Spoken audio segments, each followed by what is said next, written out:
Bonjour à tous, bienvenue sur ma chaîne YouTube. Donc aujourd'hui, on va essayer d'équilibrer les équations chimiques. Je sais que cette compétence est souvent mal maîtrisée par les élèves. Ils rencontrent souvent des difficultés à essayer d'équilibrer les équations chimiques. C'est pas toujours évident. Donc ce que je vous propose, c'est que là, je vais faire une série de vidéos. La première, elle va aborder les cas les plus simples. On fera des équations niveau apprenti puis confirmé. Et puis dans la deuxième vidéo, je ferai plutôt les équations niveau expert qui correspondra au final à des combustions, c'est-à-dire à la réaction d'un combustible et d'un comburant pour former du dioxyde de carbone et de l'eau.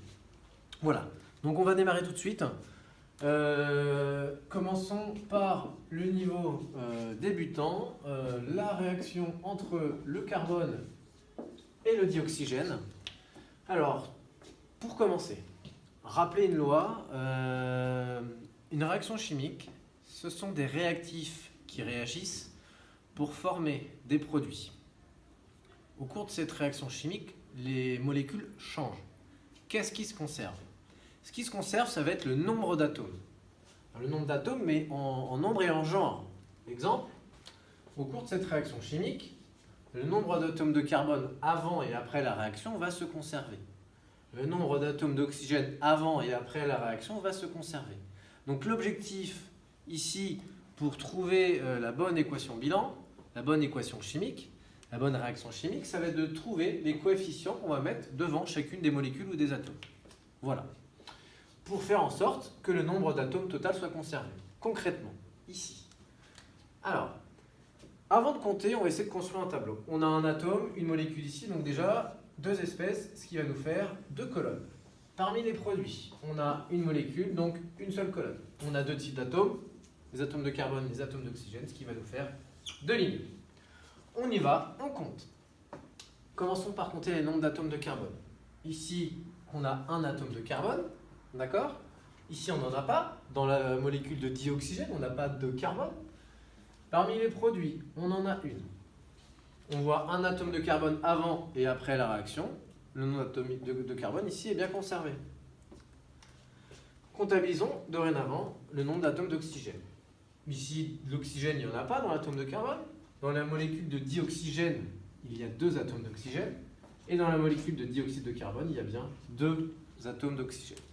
Donc au final, cette équation était déjà équilibrée. On n'a pas touché ici au coefficient devant. Bien. Je vais passer tout de suite au niveau apprenti du coup.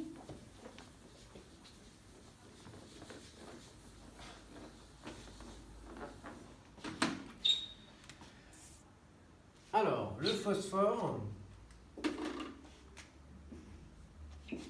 va réagir avec le dioxygène pour former la molécule de P2O5.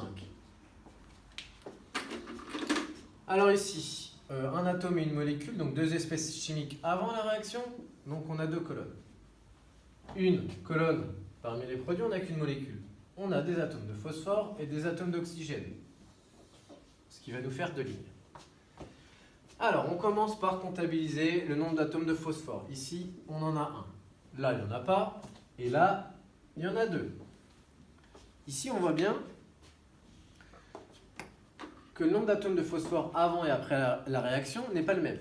Donc, il va falloir faire en sorte qu'il y en ait autant. Pour qu'il y en ait autant, on va simplement se poser la question, par combien vais-je multiplier 1 pour faire en sorte que ce chiffre-là soit égal à 2? Eh bien, c'est très simple, c'est 2. Dit d'une autre manière, on a deux atomes de phosphore ici, il nous faut bien donc deux atomes de phosphore là, pour faire en sorte qu'il y ait autant d'atomes de phosphore avant et après la réaction. Bien, comptabilisons le nombre d'atomes d'oxygène. Ici, il n'y en a pas, ici, il y en a 2, et ici, il y en a 5. Par combien vais-je multiplier 2 pour arriver à 5? 2 fois combien égale 5? Alors ça perturbe souvent les élèves lorsqu'ils rencontrent ceci pour la première fois, c'est qu'ici, ce n'est pas un nombre entier, c'est un nombre décimal. Mais c'est pas grave, d'accord?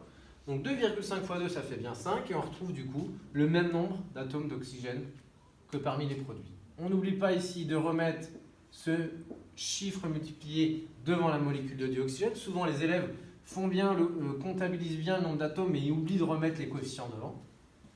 Et là, on a une réaction équilibrée. Le nombre d'atomes de phosphore et d'oxygène sont bien les mêmes avant et après la réaction. Bien. On va faire la deuxième réaction correspondant au niveau apprenti. Alors, le fer va réagir avec le dioxygène pour former Fe3O4, la molécule d'Fe3O4. Donc ici, on a deux espèces chimiques, on va avoir deux colonnes. On va commencer par compter le nombre d'atomes de fer, puis le nombre d'atomes d'oxygène. On a une seule molécule parmi les produits. On a deux atomes différents dans ces différentes molécules, donc on va avoir deux lignes.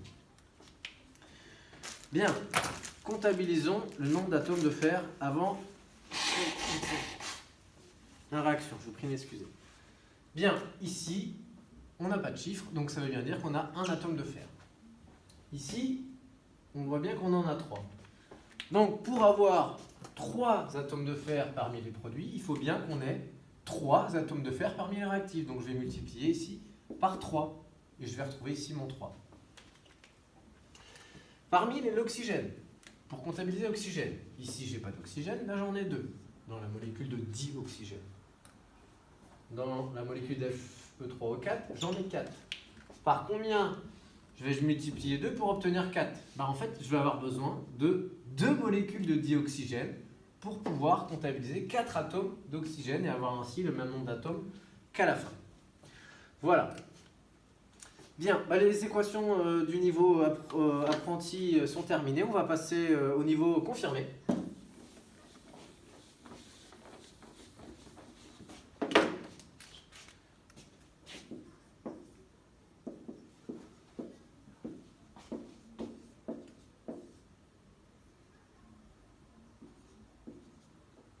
Bien.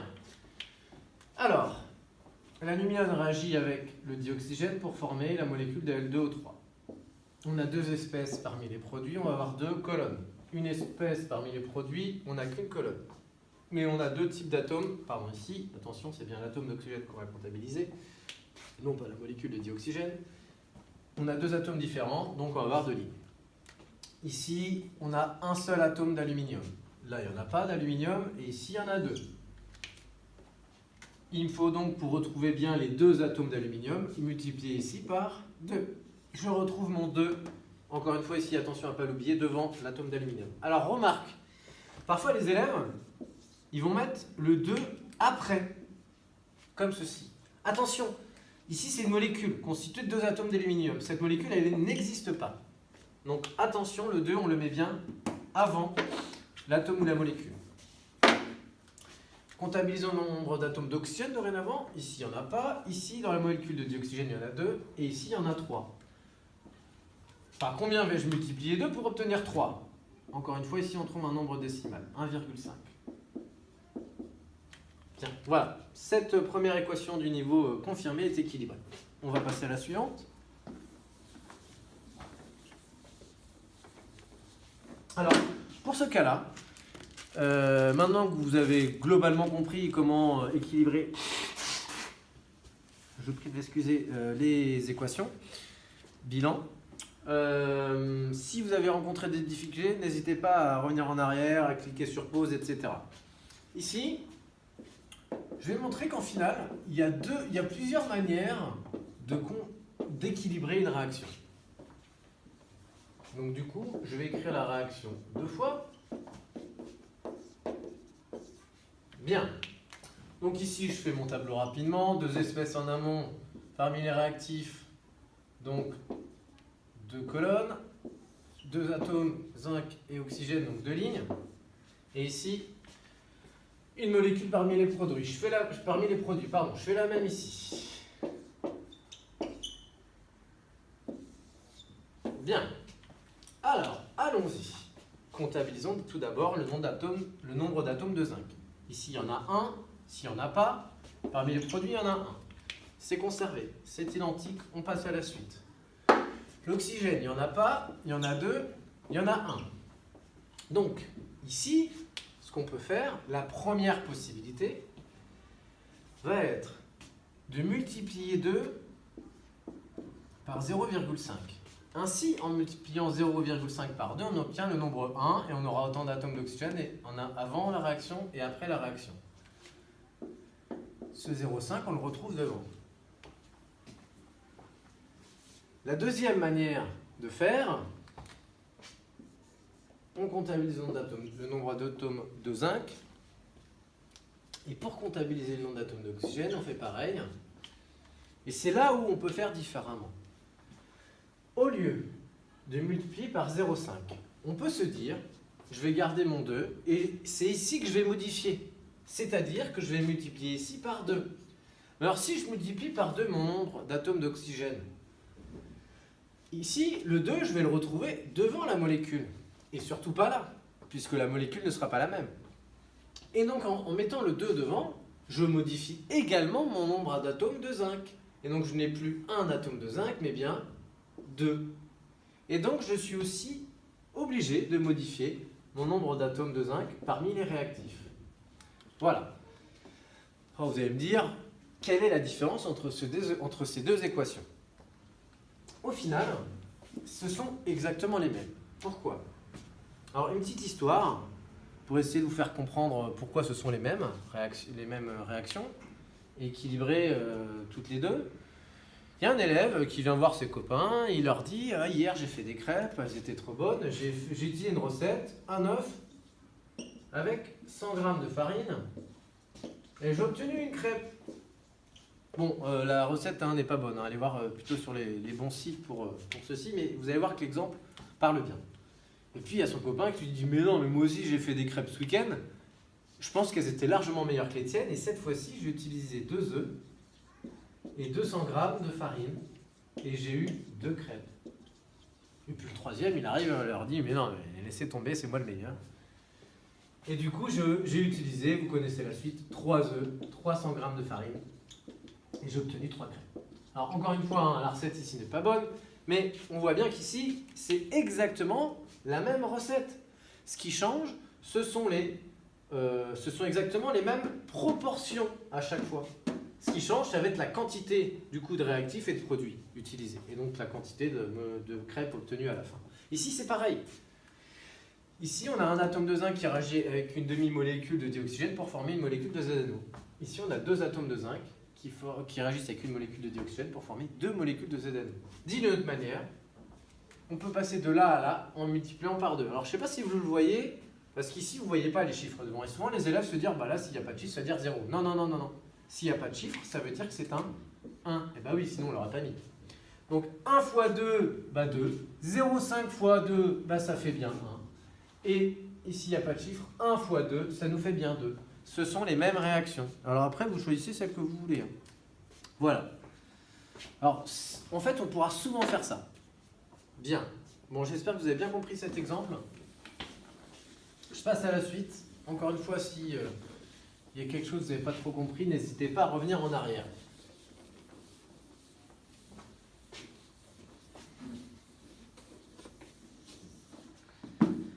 Bien, je vais corriger la réaction entre le cuivre et le dioxygène pour former l'oxyde de cuivre, CO. Donc ici, je fais plus rapidement mon tableau. 2 atomes différents, 2 molécules au début, parmi les réactifs, une molécule parmi les produits. On y va. Un atome de cuivre ici. Pas de cuivre. Un atome de cuivre. C'est OK. Pas d'oxygène. 2 molécules de dioxygène. 2 atomes d'oxygène, excusez-moi. 2 atomes d'oxygène dans la molécule de dioxygène. Et ici, on en a une. Donc, par combien vais-je multiplier 2 pour obtenir 1? 0,5. On se retrouve dans exactement le même cas qu'avant. Donc, on peut faire le choix de multiplier par 2 ici. Et du coup, vous allez retrouver avec un 2 là et un 2 là. Bon, moi, je fais ce choix-là. À vous de choisir celui que vous voulez. Bien. Et voilà. Bien. Passons à la dernière du niveau.